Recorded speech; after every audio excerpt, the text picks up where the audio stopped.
sa panonood ng programang ito. Pinoy ako, Pinoy tayo. Ang nakaraan sa Pinoy Big Brother Season 2. Dalawang back-to-back events ang naganap kagabi. Ang galak sa pagpasok ng dalawang ina bilang bagong housemates kapalit ni Marie Chris. Ako si G. Ako ay isang ina, single mom. Nais ko sanang ibahagi sa inyo yung mga natutuhan ko sa kabila ng aking mga nakaraan. Siguro I'll treat them as if they're my own. I'll be sensitive to their needs and I'll try to bring out the best in each of them. Pero kaakibat ng saya ay ang lungkot sa pagpapaalam kay Wendy. Labis talaga itong dinamdam ni Bruce, lalo pat may tampuhan pa ang dalawa nang ibunyag niyang siya ay may kasintahan pala sa labas. Isang araw bago mag-eviction, hindi nagpapansinan ang dalawa. Pero matapos ang isang araw ng pananahimik at iwasan, nakapag-usap na rin sina Bruce at Wendy. Nakakapa talaga, Wens. Hindi ko alam talaga kung, what's up, kung ano naramdaman mo nung pagkising mo, kung mainis or galit. Hindi ko alam eh. Tapos hindi ko rin alam kung yung dahilan, you know. So kaya, tinatanong ko ngayon, kaya, since sinabi mo, hindi mo rin alam yung feelings mo, nararamdaman mo. So, buong araw ko na inisip yun kung ina-analyze ko na. Ano kaya? Wala, siguro, parang pinapakinggan lang kita. Napakinggan mo ako? Magsalita. Magsalita? Oo, di ba? Kagabi. Oo. Tapos wala.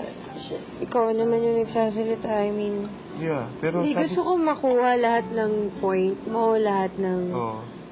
Ano yung point mo doon? So, ina-analyze ko lang siguro yung mga sinasabi mo.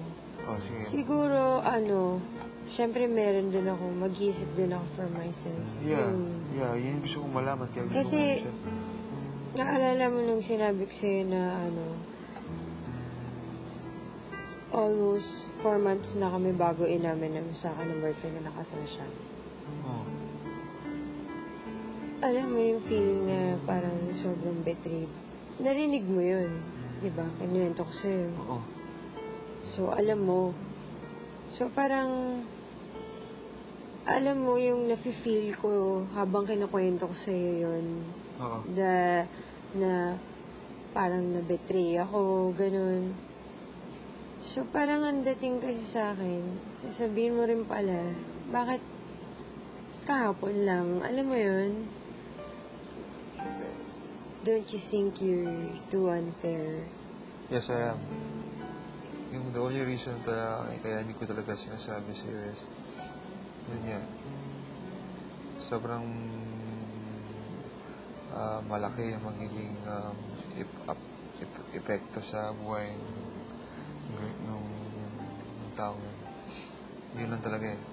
Yun lang talaga yung dahilan ko kung bakit hindi ko sinasabi sa'yo. If it was too late for you, I'm sorry for that.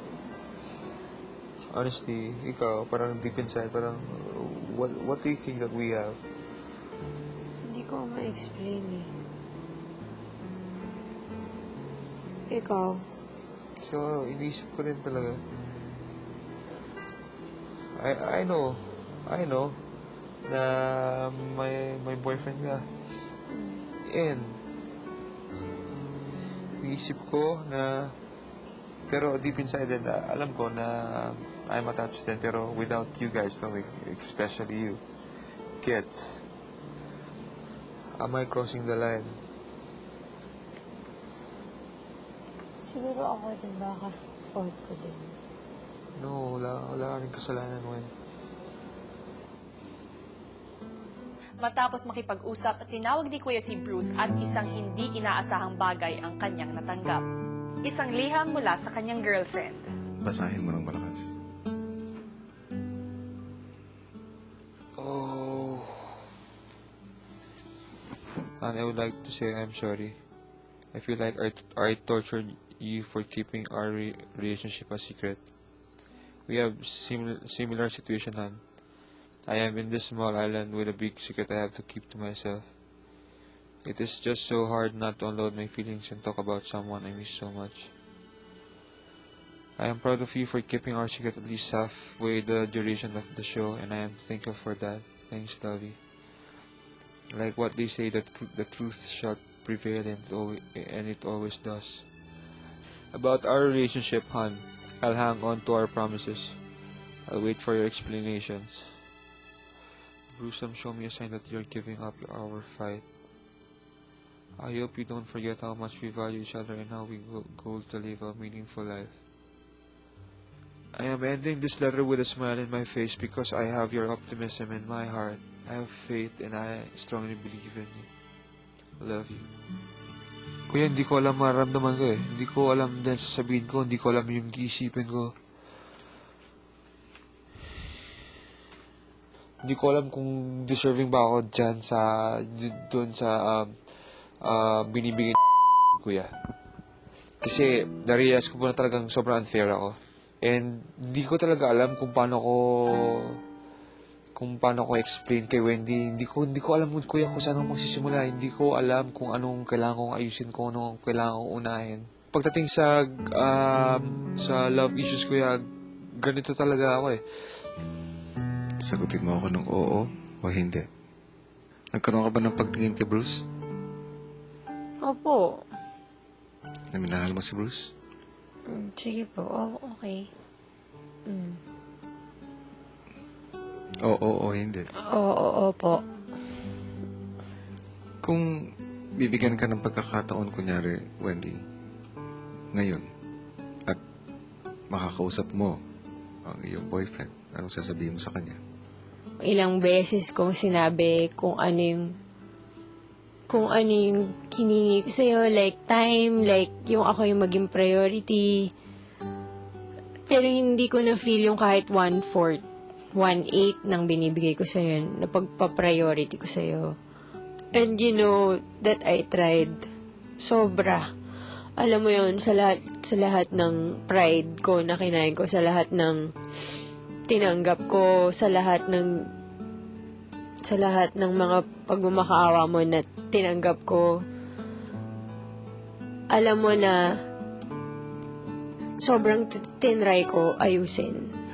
Ibig ba nitong sabihin ay tinutuldukan mo na ang iyong relasyon? Opo, kaso naman po siya.